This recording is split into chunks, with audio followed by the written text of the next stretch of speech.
everybody, I'm Tom Vasel. I'm Chris Yee. I'm Zee Garcia. Today we're going to be taking a look at 4 games from Allplay Games, which, as an aside, Allplay Games sponsors this show, so keep that in mind. We're always honest in our reviews, but just for your information. These are trick-taking games, sort of, and we're going to talk about them in alphabetical order. So Bacon, Lunar, Mori, and Pies, and tell you what we think of each of them. We're going to go through these one at a time. So we're going to start with Bacon. Bacon, it's delicious. It's crispy. Bacon is a trick-taking game. Chris is going to show us how it plays right now. Here's some sizzly, delicious bacon out here on the table. Players are going to have a hand of cards that they will be keeping secret from everybody else at the table. I simply had them face up for demonstration purposes for this quick overview. I won't be teaching all of the rules, but giving a good overview how it works. Now, this is what we would call a card-shedding game, where a lead player will play out a card or a combo of cards of some sort, and then players keep going around the table playing out higher combos until everybody passes because they can't play a higher combo than that. The player who has the last played combo or individual card will then play out a new set of cards, and everyone else will continue to follow. This game can be played either individually, in which case everyone will have this player aid, or in teams, in which case each player will have player aids to help remind them which team they are on. Typically, you're going to be sitting opposite your teammate. If I am leading off, I could play anything. I could play an individual card, and everybody else has to play either an individual card that's higher than that, and we keep going around, or, as is the nature of this game, you can play different things. You can play a single card. You can play a pair, a trip, 3 of a kind. You can play a run, consecutive, 1, 2, 3. If I played a 1, 2, 3, the next player would have to play a run that ends in a number higher than 3. So 2, 3, 4, 6, 7, 8, for example.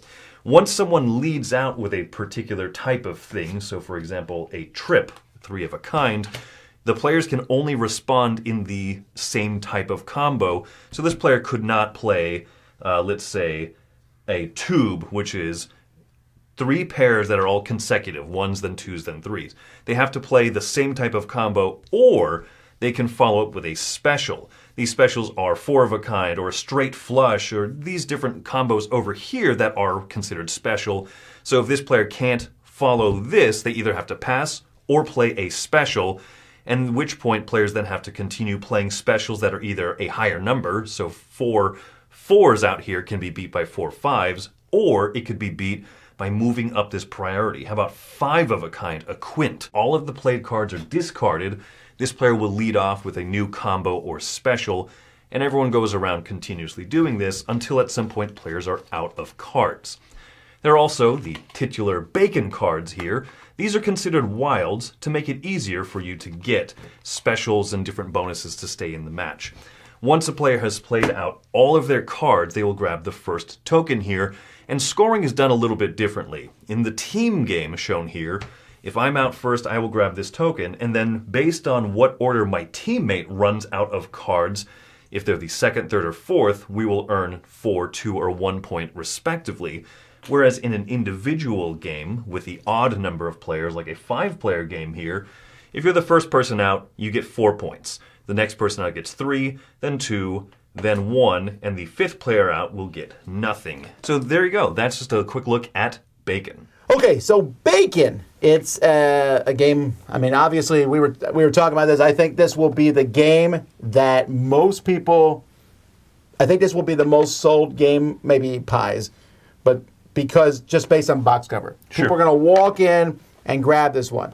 This is also of the 4 games. Not technically a trick-taking game. These are called either ladder climbing games, card shedding games, things like that. Right. Yep.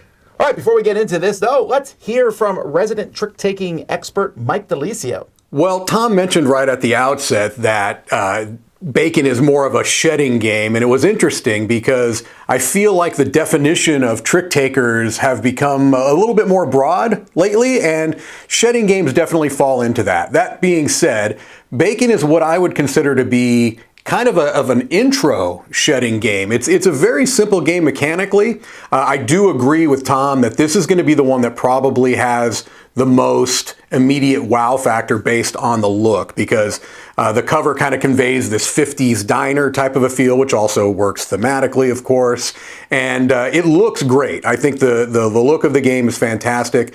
It is a little bit, I think, limited in what it's doing. The decision space is a little narrower than I would like, but it's solid mechanically. Probably the biggest hook that you have is the specials, kind of because what you're doing is you are playing sets of cards, and if you're going to be following somebody, you have to play a stronger set of cards. So we've seen that in games like Scout before. But the specials is what kind of sets this apart, where if you play a special, then it kind of opens things up for other types of sets that you can play. So I do like that. Overall, I think Bacon is a fine game. It's a shedding game that I feel like you can probably introduce to just about anybody who's played card games, especially if they played these types of games, trick-taking games and the like.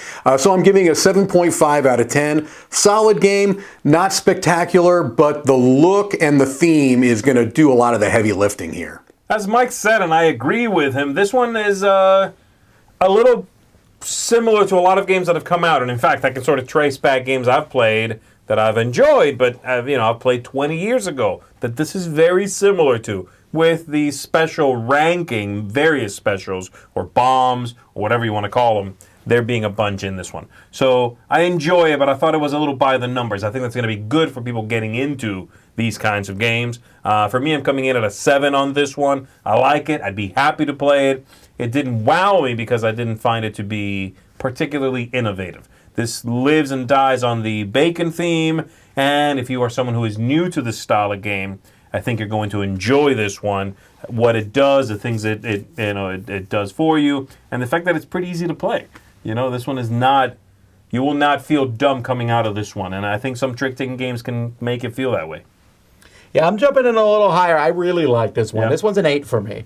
It's very enjoyable because you have a big hand of cards. So you're going to get some cool combos. I mean, not to mention you add those 2 X's, the 2 Bacons.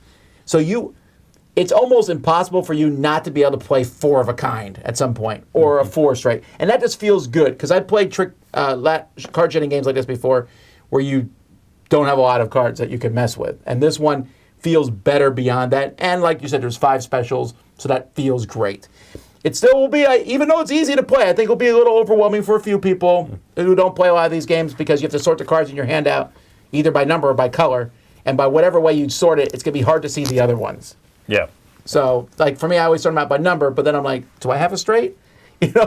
So, but I still enjoy it, and I think the theme helps a lot.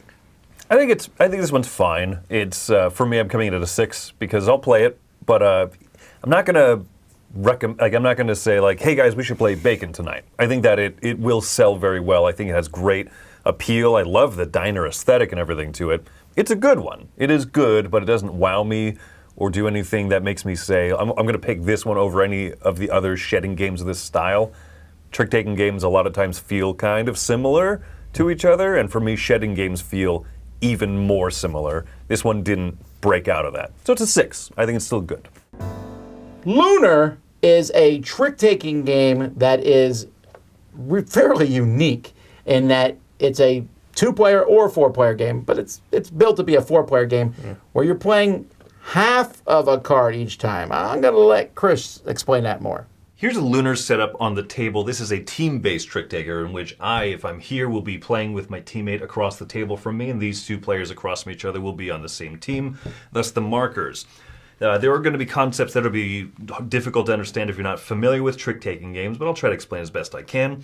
What players will first do is they'll pass 2 cards of each type from their hand to their partner. You'll notice that players have black-backed cards, which are suits or colors of cards, and then they have these white-backed cards, which are numbers or ranks.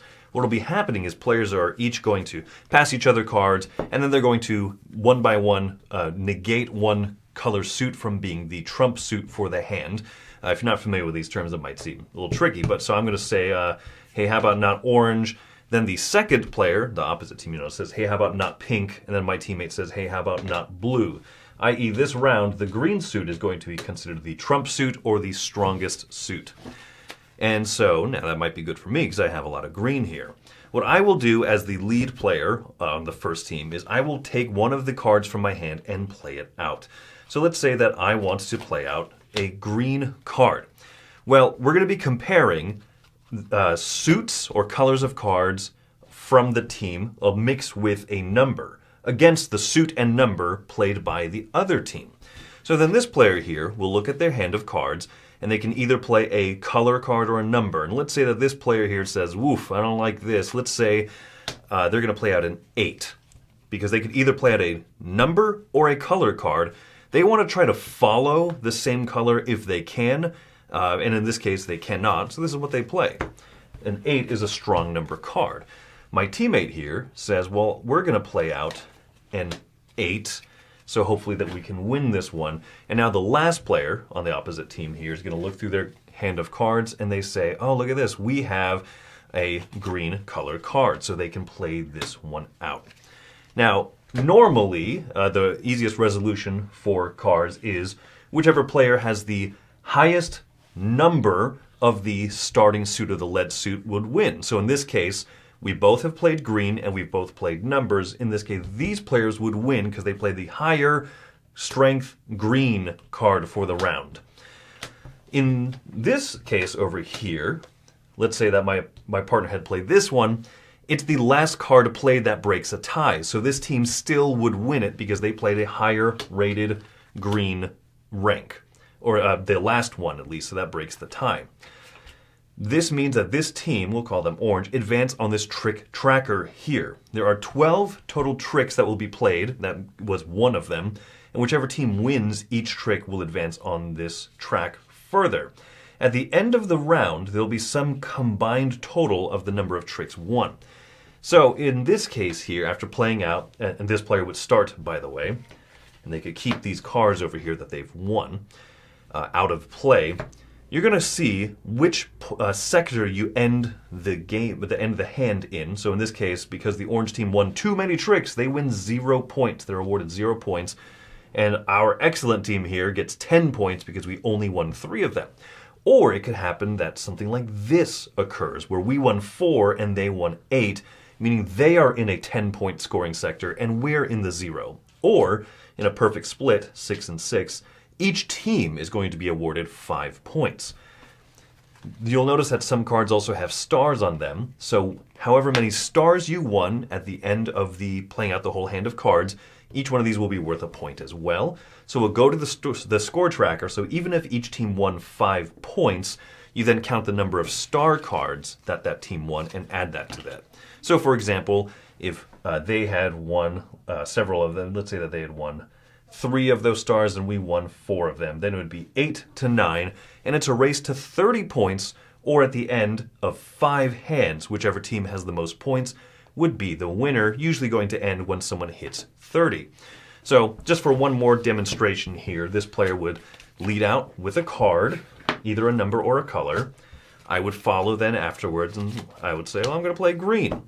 This player over here looks at their hand. Well, they can't play a number because their teammate already played a number. They have to play a color. Well, darn, they can't follow the same suit, so they throw one of these out there, and then my partner can play out any numbered card because the green is the first suit card of color that was led, and also happens to be the trump suit, so then our team would win this one and be awarded the star. That's just a quick demonstration of how Lunar works. Tom mentioned in the intro that this is a game that really is best suited for 4 players, and I absolutely agree with that. I don't know that I'd really be interested in playing this game at 2 players because it takes away what I think is the most compelling part of the game, which is the limited communication team aspect of it. I want to state right off the bat that this is not an entry-level trick-taking game.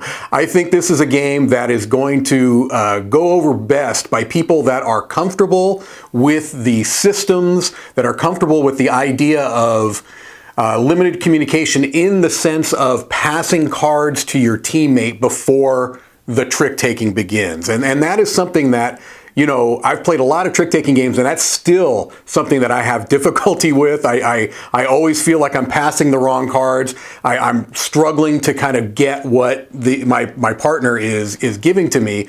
But it's just so fascinating that you can get into a mode where you really feel like you are in tandem and there's a flow between you and your teammate. And I think this game does that very well. The big hook here is that one player is playing a suit and the other player has to play the value, the number value. And if you're not leading amongst your team, you don't know what they're going to be playing. You can't discuss, all right, I want you to play the number this time, so because I want to play the suit. You can't do that. You have to kind of just learn as you're going through the round kind of what is happening.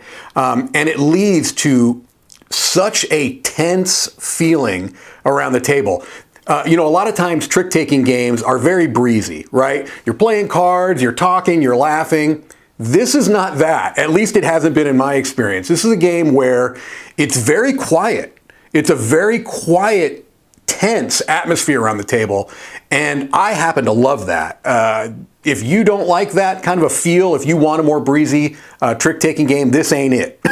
This is a game that really is going to draw you in and kind of try to get you to be thinking like your partner. And I just think it does an amazing job. I think it looks fantastic.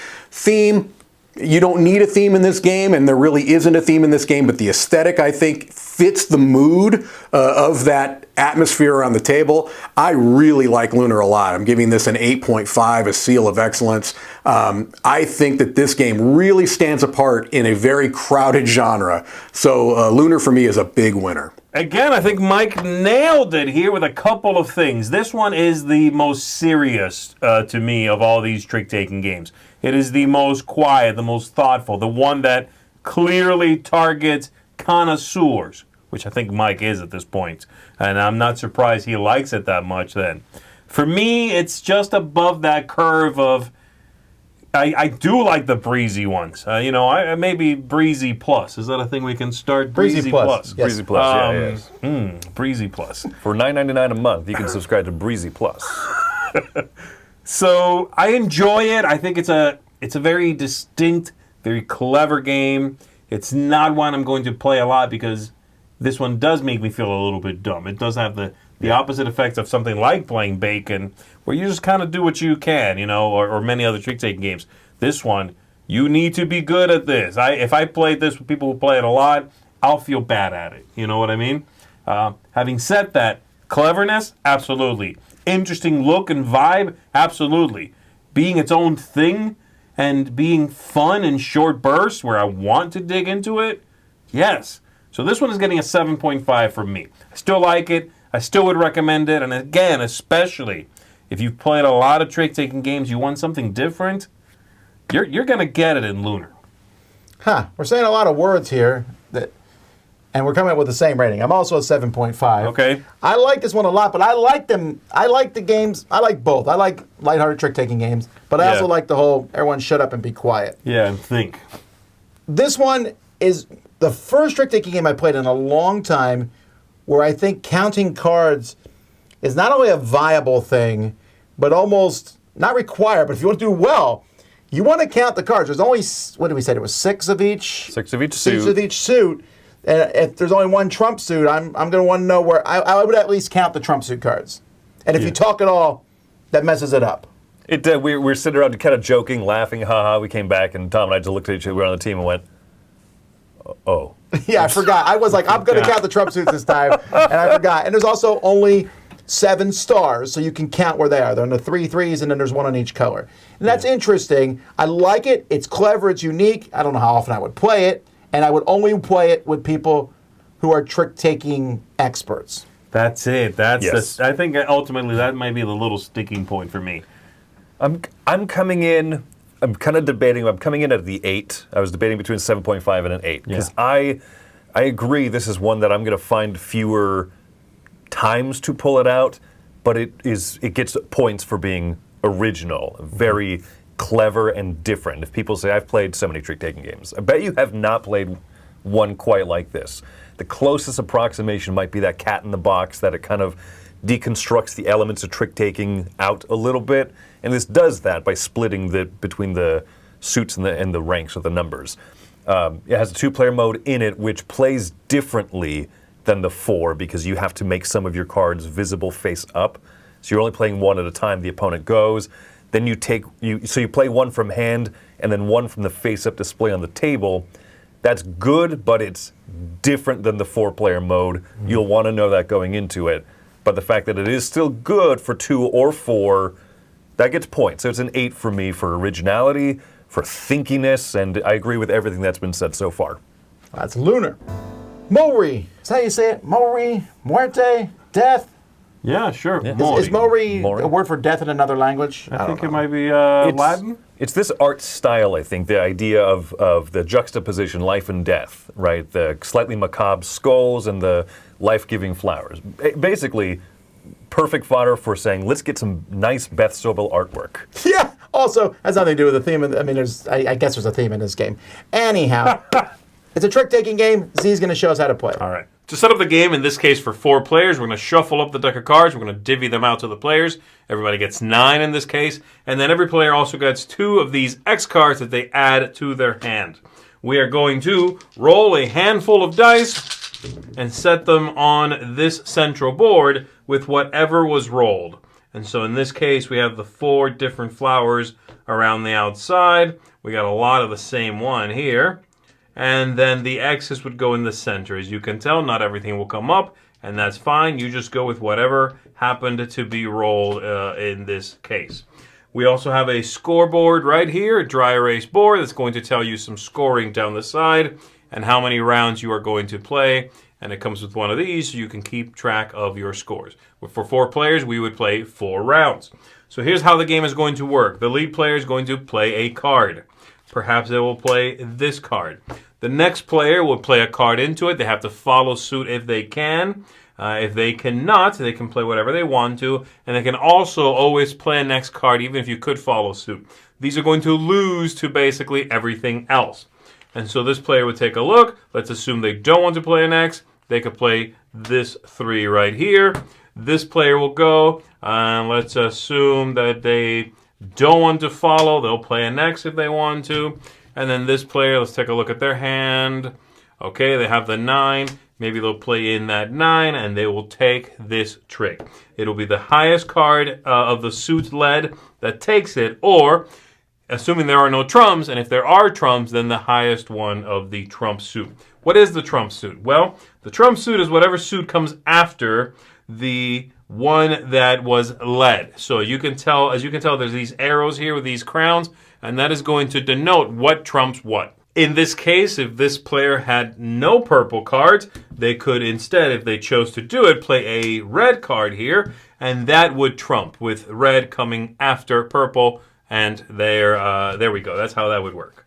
So, in this case, they indeed did. They're still winning this hand. They're going to be taking these cards, putting them in their face-down score pile, and then they're going to take a die from here, and they will set it on this card. Everybody has one of these. I'm only showing you one. They'll take any one of these and keep it on here. This counts as a die that they have in hand, and that die is treated very much like a card in many ways.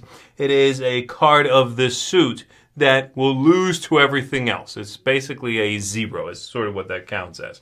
And so now this player will lead a card. They can play anything they want to. They could even lead with this die. Now the trick with the dice is you are allowed to break following suit if you do so with a die. Normally you have to follow suit. You even have to follow suit with dice. But the dice let you bend that rule, just like X's do. The X will let you play an X even if you could follow suit. A die off of the led suit, you can put that in there even if you could normally follow suit. Those are the 2 things that let you bend and break that rule. This is going to continue with the players winning hands, taking dice, playing dice. If you win a die in a trick, so if this player, for example, leads this player plays that, this player plays this, and then this player plays that. This is the winning player right here. They take this as well, and they put it in their score pile. Not on this card, but in their score pile. Once the last die is taken from the center of the table, the hand will be over any player that is still holding any cards or still holding any dice in hand here. We'll add them to their score pile, anything you still got, and then we are going to score. So let's take a look at how the scoring works. We've got over here, it lets you know that we're going to check how many X's we have. Again, those come from the cards that you've taken in tricks, or any dice that you've taken in tricks, or any of these two things that you ended up still holding. You'll score those. Whoever has the most of those is going to lose a point for each of those X's. Whoever has the second most is going to gain a point for each of those. So you want to be just below whoever has the most. And then you're also going to be scoring, as it says right here, you're going to be scoring the little leaves along the sides of these cards as positive points, and they're down the side here. So this card here, the number 3, is worth 2 victory points, and you're going to be losing points for any card that has the skulls. So in this case here, the 7, as you can tell, has 1 skull right there. Add all that up, figure out if you got any positive or negative points from the X's, any positive and negative points from the cards you took. Write that down, then we shuffle up and we do it again, rolling a new set of dice and giving everybody 2 X cards in hand to start again. Play the required number of rounds, sum that up, and at the end, whoever has the highest score, of course, is the winner of the game. So they mentioned right at the outset that there's not a lot of theme to this game, and I agree. They also mentioned Beth Sobel's art, and to me, that is something that I kind of want to lead with because I love the look of this game. For some reason, I know that maybe it's cliched, but the Skull and Roses thing, especially the way it's handled here, works really well. So I just wanted to state that off the bat that the visuals in this game are very, very appealing to me on a personal level. So as I've been playing Mori, I've heard it Mori, because I think it's Latin, and I'm assuming we're all wrong. How about we go with that? All of us are mispronouncing this. There's some mystery pronunciation out there we're not aware of. Anyway, as I've played this game, I start to feel things. I'm like, okay, this reminds me of this. This reminds me of this. So the X cards and the X dice in this game, which are basically, I'm gonna lose this trick because there's a lot of trick avoidance in this game where you're trying to not win a trick, and so you play X cards you cannot win the trick unless everyone plays X's and then the lead player gets it.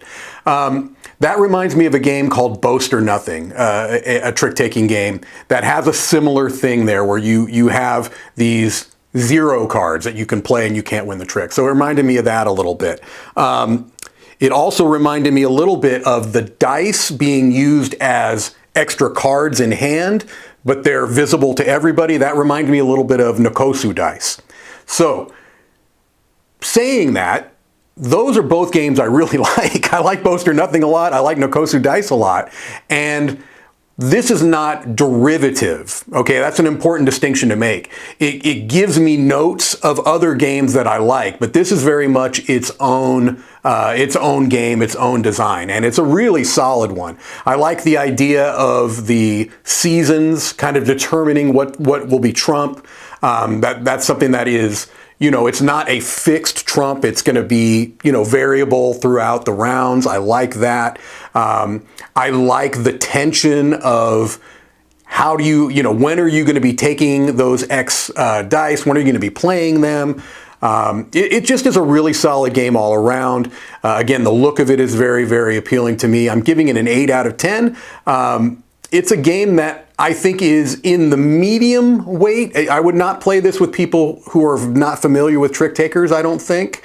It's not an entry-level trick-taking game, but it's also not the heaviest. I think even if you've played, classic games like Hearts or Spades or Pinochle, something like that, I think that you could probably wrap your mind around this. The dice thing might take a little bit of getting used to, but I think that it is also a nice hook, and it's not a gimmick. I think that it works very well in this game. So 8 out of 10, really solid. I enjoy it a lot. For me, this one is just right. It's exactly what I want it to be. Breezy plus. Breezy plus, baby. It's not too hot, not too cold. No, I like every mechanism in this one. I like the The dice tricks that you don't have to follow, but you can. The X's thing. You want to have, like, there you lose points for having a certain amount, but if you're just below that, you get points. That's such a great race, a sort of like push and pull tug of war inside of a trick-taking game. The game length is wonderful. Doesn't outstay its welcome, but it's long enough to make up for luck. The look is wonderful. The whole thing just sings to me. I love this trick-taking game. Everything about it is what I was hoping it would be. The suits with the outranking each other and trumping each other as it evolves through a hand. Knowing when to, it gives me enough where I feel clever playing, even if it's really just the game designer going, yeah, there, you're doing great, you're really clever. But I feel clever while I'm playing. Ooh, I'm going to play next in here. I think I just gave you majority in those. All of that stuff comes together in a wonderful package. For me, I'm giving this one a 9. I think it is excellent. It is one of my favorite trick-taking games. I love everything it does. Can't recommend it enough. All right, let's pull this back down. I'm going to flip that 9 upside down. I'm giving it a 6. Really? And I get it. I get why people like it and everything you guys said about it. I understand. For me, there's just a little too much in this. I don't know how to describe it. It feels like what I'm looking for in a trick-taking game is not... I don't want to deal with dice. Dice and cards, that's kind of cool. Having the most X's, cool. I don't know that I want them both in one game. I don't know how to describe it. I don't dislike it. I play it fine or whatever. It's just that it just doesn't do much for me beyond that. I don't really have a lot of others to say about it. I get it. I understood it. It made sense. I like the idea of avoiding tricks. That's an interesting thing. But for me, this one left me just okay. Interesting. I'm coming in at an 8.5. I also think that this one is excellent. It is not too overwhelming, but it does have a lot going on. And yet within the first hand, the first deal of it, you start to see, oh, I went too heavy into this. Oh, I have too many X's. How do I pass them around more? And then you figure it out. It takes a little bit to get it, but I have so much fun with it. And Mike talked about other games that he feels that it's similar to, and I like that distinction of it's not derivative. But at the same time, having not played those other ones, this feels super fresh to me as well. So if you haven't played a lot of other ones, I don't think you need to feel like you have to have a deep backlog of trick-taking games to come and enjoy this one. This is not necessarily a first one. Right. I think that there is a little bit too much going on, but Breezy Plus is kind of, we're jokingly saying that's where it fits. And I agree. It's fantastic for me, so 8.5. Yeah. There you go. That's the Mori. Pies! This is the most delicious looking trick-taking game, but this is not a brand new game, right? You said this is a reprint? This is a reprint of a German game called Pi Mal Flaumen, which was then republished a couple years after that as Plums. Has been out of print for a while and is back as Pies. Well, there's still plums in this. So there are plums, yes. Plum pie, baby. there is that. There's also 3.14. Here's Zee to tell you more. Here we're going to be taking a look at a game for 4 players. The game's going to be played over 3 hands of cards, and at the end of the third hand of cards, whoever has the most victory points is the winner. We begin by grabbing the first deck, shuffling it, and dealing it out to all the players around the table. With that done, the start player will play a card from their hand. There are no suits in this game, just numbers. If you're playing with 4 players, they will go up to 24. So the lead player will play a card. Everybody else will play one as well. Again, there are no suits in this game, so they can play whatever they want to from their hand. Once this is done, we are going to be ranking the players based on the number they played. And so the highest number will get number 1.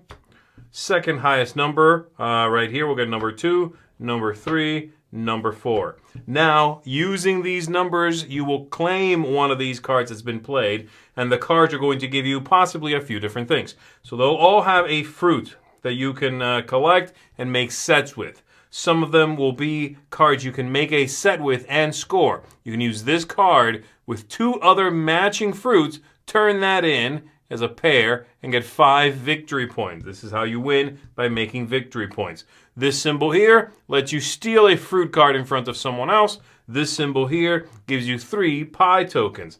What are the pie tokens? They are 3.14, and you can add them to a card you play to increase the value, helping you go earlier in this drafting right here. So this would give you 3 of these tokens. You can add as many as you want to a card you play. And so now this player perhaps keeps their own card. They'll put that face up in front of them. This player over here, maybe they want this one. And they'll take that one there. Maybe number 3 takes this one. They will take that. They will get their 3 pie tokens. And then number 4 gets this one. And they can steal something from in front of someone else. Maybe they'll steal that. With that done, these will return to the center of the table. And whoever had the number 1, in this case that player there, they will play a new card. And we will keep going around. The different cards will have different sets, as you can see here. 3 different ones. And they might even give you the dog. If you have the dog in front of you, that is going to protect you from being stolen from until somebody takes the dog away. But while you have it, no one can steal from you. The last player, by the way, whoever took the number 4 in that divvying up, also gets a plum card. So everybody will get one of these plum cards, and it's simply another fruit card that they will collect. So the player who had the number 4 also gets that plum card there, and there's a stack of these here. The idea then being that you will make these sets and get victory points, and these cards, once we have run out this hand, we will do the same thing with the second stack, and there will be larger sets as we go up, so 2 pairs there, 5 different fruits for 10 victory points, triples there for 8, and so on. And again, different fruits that you'll be able to use throughout the game. They have both the imagery and a symbol right there to let you know what that is. And then the same thing for the third and final deck with ever-increasing sets, 3 pairs, and so on. So there you go. That is the game. At the end of that third hand, whoever has the most victory points that you put aside and keep this card for, you would keep that for the 6 victory points if you fulfill it. Whoever has the most victory points is going to be the winner of the game. So, as Tom and Zee mentioned in the intro, this is a game that has been around for a bit of time, and it's from a designer with a pretty solid pedigree. And so I had played this version of Pies. I had played in the other versions as well. It's a game that I think I understand why it keeps getting reprinted. It has kind of a classic feel. And what I mean by that is that really the trick-taking in Pies is really in service to set collection. You know, that's really where you're getting your points, is by collecting a tableau, and the trick-taking is basically a turn order mechanism. I've played other games like that, and it's a neat way to do a turn order mechanism to really service what you're really trying to do, which is set collection. And so, again, I understand why it has lasting appeal. I think that it's a very solid design, but there are a couple of things that I don't love about it, and I haven't loved in any of the versions. And that is, you know, there is a stealing mechanic. You know, you can steal cards from other players. You know, it's okay, but for some reason I don't particularly love it when it feels a bit disconnected. I don't know why you kind of had to have that in there. You know, maybe there's a mechanical reason why you want it, but for me it always felt like, it's kind of a bummer, right? I don't love having cards stolen from me. So there's that. And also, I have to admit that the pie thing feels a bit like a gimmick, okay? That you can add 3.14 to a card. Well, all right, you're adding 3, okay? I don't know why the 0.14 matters. Again, maybe there's a mechanical reason why, but I've never figured it out in all the times I've played it. It feels gimmicky to me, and so that I don't love. That being said, it's been around for a number of years. It has sold plenty of copies. I've played it many, many, many times. So I would still give it a 7. I can still recommend it, but it's not my favorite of these types of games, you know, where trick-taking is used as a mechanism to serve a greater scoring purpose. So 7, it's good. It's been around a while. It's kind of earned its place, but it's not my favorite. Pies is also, to put that down, Pies is also not my favorite, but I've actually owned a version of it for years. It's one that, again, it feels like a trick-taking game second, and a set collecting game first. That's really what it's about, like Mike was saying. And yes, there's some take that in there, a little theft. You want to have the dog to protect you, all of that stuff. But it's an interesting game, and it's one that's weirdly sort of has too many rules to be an introductory, take that game. But if you are someone who is a serious card gamer, you're gonna definitely not enjoy some of the weirdness. Wait, you can take one of my cards? I was gonna make a set with that. I'm working on it. I need to have a dog to protect me from you taking things. That mechanism, that idea is such a take that card game concept. Really I'm gonna attack you. Block! You know what I mean?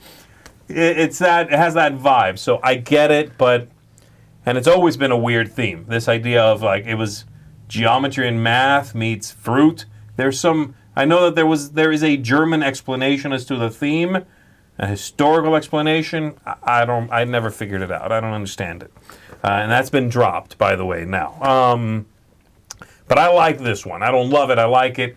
I'm coming in at a 7.5 for this one. It's one I'm happy to have. It's a fun, weird game. And if I want to bring something to the table and play with folks that are familiar with card games, that this isn't going to be too weird, and show them something off the beaten path. Be like, let me show you one you maybe haven't seen, one that's a little odd. Bit of an odd duck. This is a good one for that. I like this one. There's some comfort here. Maybe because I've played for a long time, but there's some comfort here. Yeah, I like it too. I agree with Mike. The take that thing just is the one thing. I'm giving this a 7.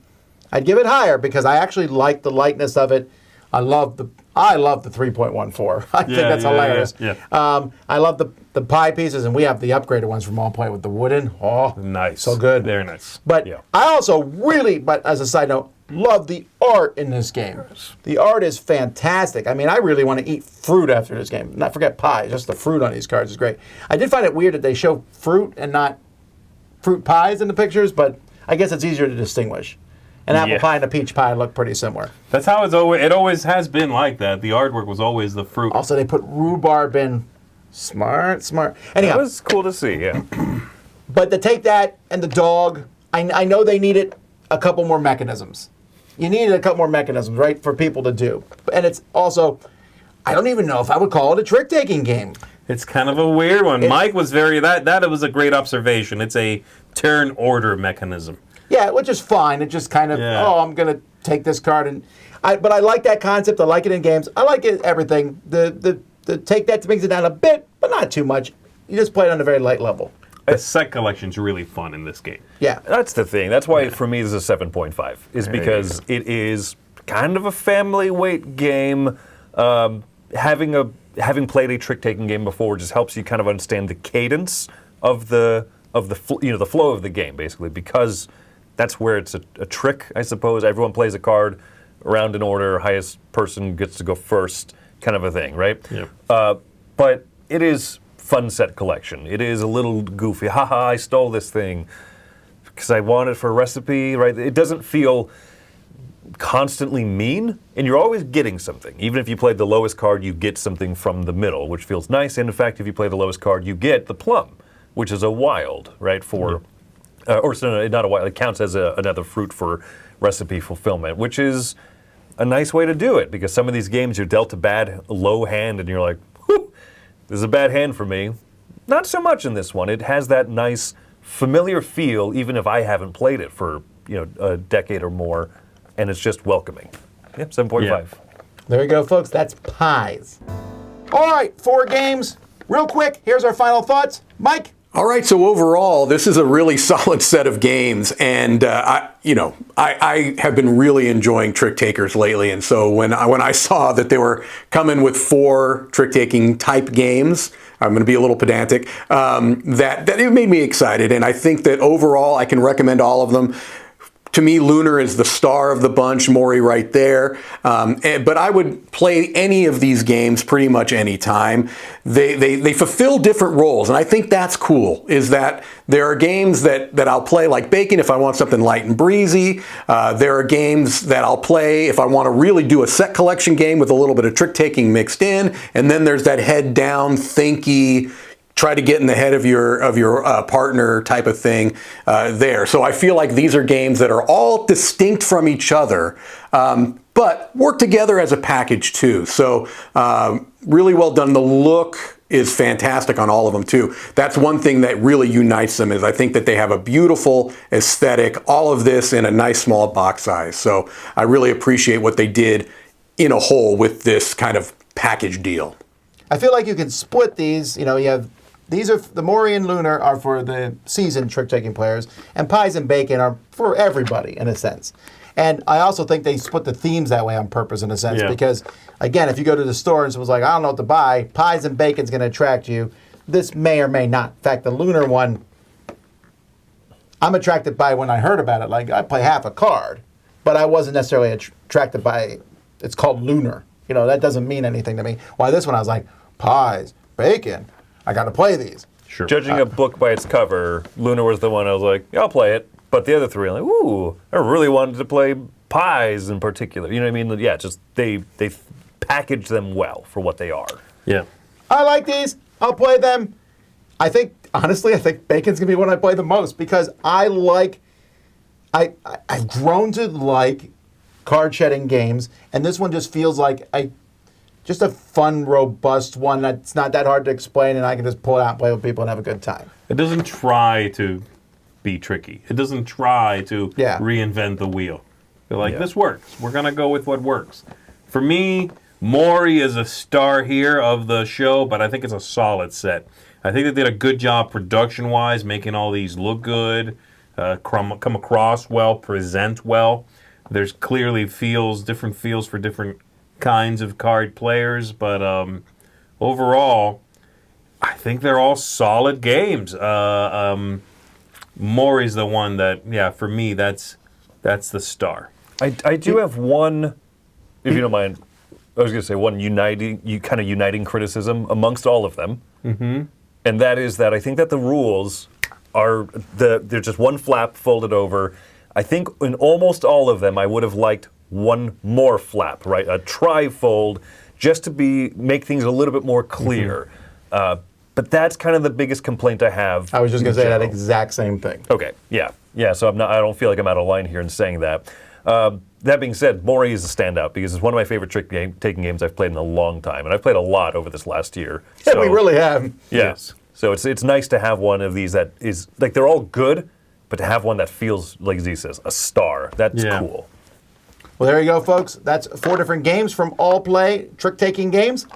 We'll see you next time. Until then, I'm Tom Vasel. I'm Chris Yee. I'm Zee Garcia. And I'm Mike DiLisio.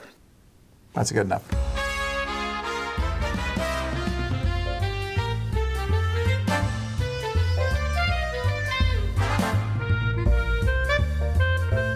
Can you pull up the schedule for next week and tell me if you want to be in any of those? I don't know if you've played any of the games I put on. I wouldn't mind being in Apiary.